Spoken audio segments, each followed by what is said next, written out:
दोस्तों, आज हम वैदिक साहित्य को लेके मैंने एक फ्लो चार्ट बनाया है। अक्सर पेपर में यहाँ से पूछा जाता है। हम उस पे चर्चा करेंगे और हम जानेंगे कि किस तरीके से वैदिक साहित्य में जो पूछा जाता है, क्योंकि वैदिक साहित्य में अक्सर प्रश्न जो पूछे जाते हैं उसके ब्राह्मण ग्रंथ से या उपनिषद से पूछे जाते हैं, जो परीक्षा में आपको देखने को मिलते हैं।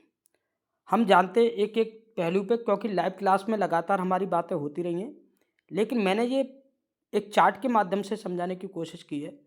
तो आप देख सकते हैं, मैंने ये चार्ट बनाया है। चार्ट में एक जगह वेद लिखे हैं, वेदों के भाग लिखे हैं और किस वेद के कौन से पुरोहित होता था उसके बारे में चर्चा की है। किस वेद में क्या लिखा है उसके बारे में है। कौन सा किस वेद का ब्राह्मण ग्रंथ है उसके बारे में चर्चा है। आरण्यक क्या होते थे उनके और उपनिषद होते थे क्या है। ये सारी चीज़ें आपको देखने को मिलेंगी। हम देखेंगे, सबसे पहले हमने बात करी है ऋग्वेद की। ऋग्वेद के 3 भाग देखने को मिलते हैं, साकल, बालखिल और वासकल। साकल में आप देखोगे नंबर 1 पे आपको दिख रहा है 1017 सूक्त हैं, 11 सूक्त बालखिल में और वासकल में 56 सूक्त हैं। इस ऋग्वेद को जो गायन करने वाला जो पुरोहित हुआ करते थे उसी को कहा जाता था होता या हुरुत। अब इस ऋग्वेद की विषय वस्तु क्या है उसके बारे में हम जान लें। तो ऋग्वेद की विषय वस्तु हुआ करती थी कि ऋग्वेद में देवी देवताओं की स्तुति, प्रार्थना, उन्हीं के स्रोतों का संकलन देखने को मिलता है, उन्हीं के मंत्र देखने को मिलते हैं।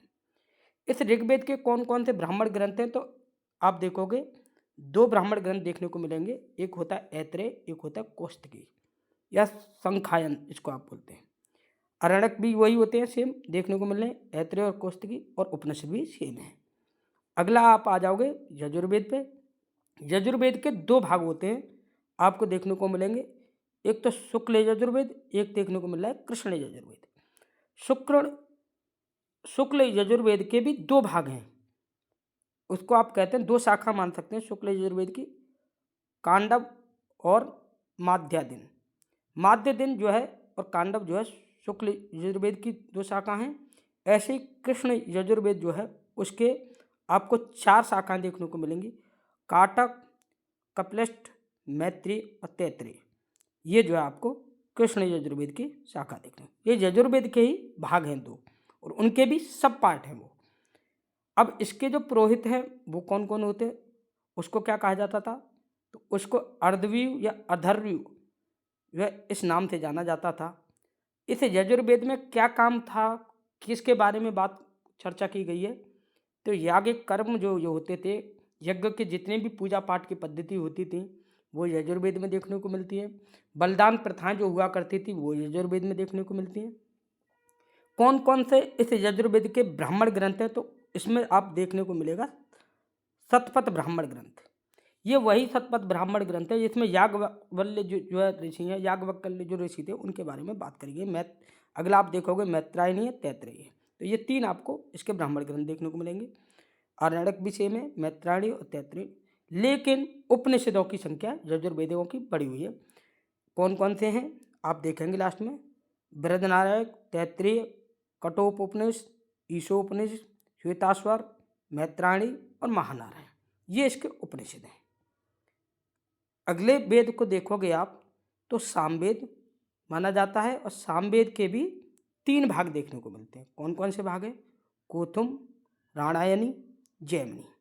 इसका पुरोहित कौन कौन था, उसको क्या बोला जाता था, उसको उद्गाता बोलते थे।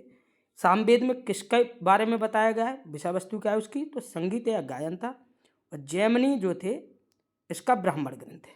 ऐसे आरण्यक इसका छंदोय और जैमिनी है और उपनिषद इसके छंदोय, केन और जैमिनी माने जाते हैं। अर्थववेद में देखोगे आप, अर्थववेद में के 2 भाग देखने को मिलेंगे, एक है शौनक, एक है पिप्लाद।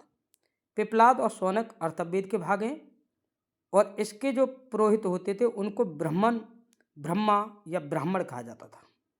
और इस अर्थववेद की जो विषय वस्तु है या इसके बारे जो अर्थववेद किसके बारे में बताता है, तो वो जादू टोना, भूत पिशाच, वशीकरण, औषधियों के बारे में, मौसमिक घटनाओं के बारे में, यहाँ तक कि अपने जो इनके उपनिषद जब देखने को मिलेंगे, उसमें भी बहुत जो है काफ़ी चर्चा देखने को मिलती हैं।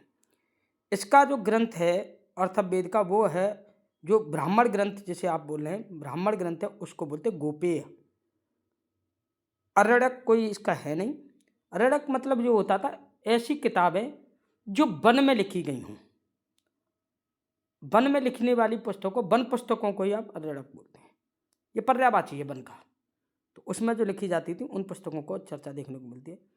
इसमें कौन कौन से उपनिषद हैं इसके, तो आपको मुंडकोपनिषद देखा, मांडकोव्य उपनिषद है, दो देखने को मिलता है, मुंडकोप और मांडकोप, और एक प्रश्नो उपनिषद। ये तीन उपनिषद जो है आपको अथर्ववेद के देखने को मिलेंगे। मुंडको उपनिषद में सत्यमेव जयते जो आपको देखने को मिलता है, उसका वर्णन देखने को मिलता है। मांडको उपनिषद जो है वो वेदों में सबसे छोटा माना जाता है।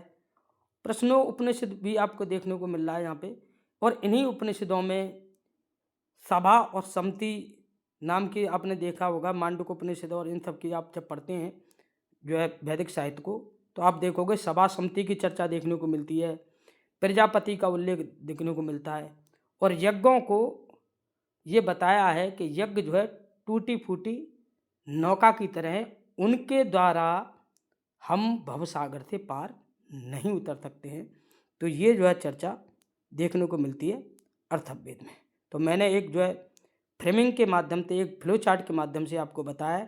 एक तरफ मैंने वेद लिखे हैं, फिर उनके भागों के बारे में बताया, कौन कौन से पुरोहित होते थे, उनका क्या क्या नाम होता था, किस वेद को पढ़ने वाले को क्या क्या कहा गया, किस वेद में क्या क्या विषय वस्तु है उसके बारे में चर्चा, कौन कौन से ब्राह्मण ग्रंथ थे उनके, वो सब, अरण्यक ग्रंथ कौन से हैं, और लास्ट में हमने चर्चा की है कि उपनिषद कौन से हैं, उन पर चर्चा की है।